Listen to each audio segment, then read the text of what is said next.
तो आज हम 26 मई 2025 की प्रातः मुरली पर बात कर रहे हैं।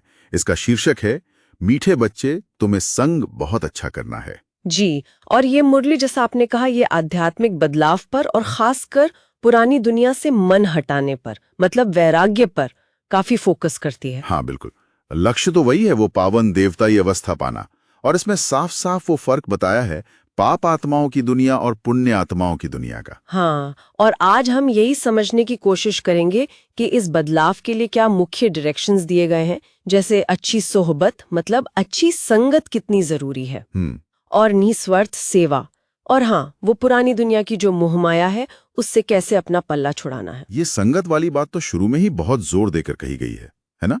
मतलब बुरी संगत, जिसे कुसंग कहा है, उसके खतरों से साफ आगाह किया है। बिल्कुल, कहा है कि कुसंग बुद्धि को एकदम तुच्छ, मतलब पत्थर जैसा बना देता है, और इससे रूहानी गिरावट आ सकती है। ये तो काफी काफी सीधी बात है। और फिर वो पुरानी दुनिया से, उसके लगाव से, जिसे ममत्व कहा, उससे पूरी तरह नाता तोड़ने की बात, अपना पल्लव आजाद करो। हाँ, और इसका कारण भी साफ है, ये दुनिया तो आखिर खत्म होनी ही है, तो इसमें दिल लगाने का क्या फायदा। और ये जो वैराग्य है, मतलब डिटैचमेंट, इसका एक और गहरा कारण बताया है कि मृत्यु के समय अगर मन कहीं फंसा हुआ है, किसी भी चीज में, किसी इंसान में, अच्छा। तो वो आगे की यात्रा में, मतलब आध्यात्मिक प्रगति में एक रुकावट बन जाता है। ओ, तो ये बात है। मतलब यहाँ की चीजें तो सब अस्थाई हैं, टेम्पररी हैं। बिल्कुल। इसीलिए सारा ध्यान, सारी एनर्जी नई दुनिया के लिए रूहानी खजाने जमा करने पर होनी चाहिए। सही कहा। और मुरली में वो असली प्यार और नकली प्यार का जिक्र भी है ना? हाँ, बहुत खूबसूरती से बताया है। असली प्यार यानी एक परमात्मा पिता के प्रति, और नकली प्यार यानी ये दुनियावी लगाव, ये अटैचमेंट्स। तो मतलब फोकस क्लियर है, भविष्य की तैयारी, यहाँ के टेम्पररी आकर्षणों से बचना। अच्छा, तो संगत और वैराग्य के बाद सेवा और याद पर भी उतना ही जोर है। हाँ हाँ, बिल्कुल। सेवा के लिए तो कहा है कि अंदर से उछल होनी चाहिए, एक जोश, एक उमंग। उछल मतलब एक तरह का उत्साह। हाँ, वही, कि पिता का जो ये ज्ञान संदेश है, इसे गांव-गांव तक पहुंचाने की लगन हो। और ये भी कहा है कि जो सच्चे दिल से सेवा करते हैं, वो कभी भूखे नहीं मर सकते। हाँ, ये मैंने पढ़ा। जी। और इन सत का जो फाउंडेशन है, जो मुख्य निर्देश है, वो है एक पिता को याद करना। माँ में कम याद करो। माँ में कम याद करो। हाँ, क्योंकि उसी याद से भविष्य का वो स्वर्णिम अधिकार, वो वर्षा मिलना है। ये ईश्वरीय सेवा और वर्षा, ये सुनने में ही कितना पावरफुल लगता है, पर क्या इस सेवा को थोड़ा और समझाया गया है? मतलब ये है क्या असल में? हाँ बिल्कुल, ये कोई मामूली काम नहीं है, इसे एक ईश्वरीय मिशन की तरह बताया गया है। मिशन। और इसे ठीक से करने के लिए ड्रामा चक्र की समझ बहुत जरूरी है।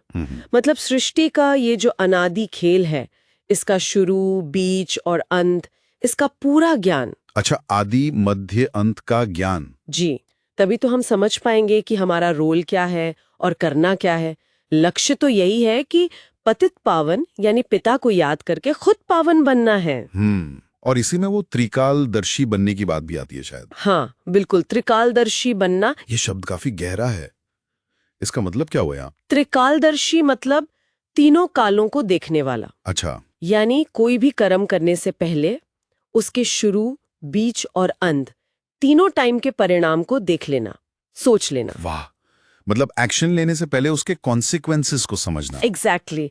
इससे क्या होता है कि जो व्यर्थ कर्म है या जिनसे नुकसान हो सकता है, वो अपने आप बंद हो जाते हैं, बुद्धि साफ हो जाती है, दूरदर्शी बन जाती है। ये तो कमाल की बात है, त्रिकालदर्शी बनना। ये तो रोज की जिंदगी में बहुत बड़ा बदलाव ला सकता है। अच्छा, ये तो हुई ज्ञान और सेवा की बातें। कुछ प्रैक्टिकल रोजमर्रा की सलाह भी दी गई है क्या? हाँ हाँ बिल्कुल, कई प्रैक्टिकल टिप्स भी हैं, जैसे बाजार की बनी हुई जो अशुद्ध चीजें हैं वो खाने से परहेज करना। अच्छा। और सिनेमा, जिसे उस समय बाइस्कोप कहते थे, मतलब जो व्यर्थ के आकर्षण है उनसे दूर रहना। और एक बहुत जरूरी बात, कि दूसरों को सिखाने से पहले खुद उन बातों पर चलो। प्रैक्टिस व्हाट यू प्रीच जिसे कहते हैं। हाँ, ये तो बहुत अहम है, खुद अमल करना। और फिर वो जो मूल सवाल है कि गीता का भगवान कौन है, इस एक पहेली को सुलझाना, इस पर विजय पाना, ये सारी बातें मिलकर ही वो पत्थर बुद्धि को हीरे जैसी बुद्धि में बदलती हैं। पत्थर से हीरा, ये ट्रांसफॉर्मेशन की बात फिर से आ गई। क्या ये जो व्यक्तिगत बदलाव है, ये किसी बड़े कॉन्टेक्स्ट से जुड़ा है? हाँ बिल्कुल, ये सिर्फ इंडिविजुअल ट्रांसफॉर्मेशन नहीं है, ये एक बड़े कलेक्टिव बदलाव का हिस्सा है। मुरली में शिवालय की स्थापना, शिवालय यानी पवित्रता का धाम। हाँ, और वेश्यालय यानी ये जो पतित विकारी दुनिया है, इसके विनाश की बात भी है। अच्छा, स्थापना और विनाश। इसीलिए विकारों पर जीत पाना इतना जरूरी बताया गया है, खासकर काम विकार पर। साफ कहा है कि काम पर जीत पान जगत जीत बनते हैं, क्योंकि अगर इस एक विकार में हारे तो सारी जो रूहानी कमाई जमा की है वो खत्म हो सकती है। ये तो बहुत बहुत सीरियस वार्निंग है। जी, और इसी से जुड़ा वो नारा भी है, मान, शान और साधनों का त्याग ही महान त्याग है। मान, शान और साधनों का त्याग। सुनने में तो सीधा लगता है, पर करने में शायद यही असली चुनौती है। तो आज की पूरी बात को अगर समेटें तो ये रास्ता अच्छी संगत, पुरानी दुनिया से डिटैचमेंट यानी वैराग्य, एक पिता की लगातार याद, बिना स्वार्थ के सेवा और अपने अंदर वो पवित्रता का बदलाव, इन सब पे टिका है। एकदम सही। और लक्ष्य है इस पुराने चक्र के अंत में अपनी वो ओरिजिनल डिवाइन स्टेज को फिर से पाना। बिल्कुल सही कहा आपने। और एक आखिरी विचार जो इस मुरली से दिमाग में आता है वो है खुद को ये शरीर न समझकर आत्मा समझना। हाँ, देही अभिमानी बनना। जी, और सिर्फ समझना नहीं, बल्कि उन आदतों और संस्कारों से भी खुद को अलग करना जो हमारे असली नहीं है।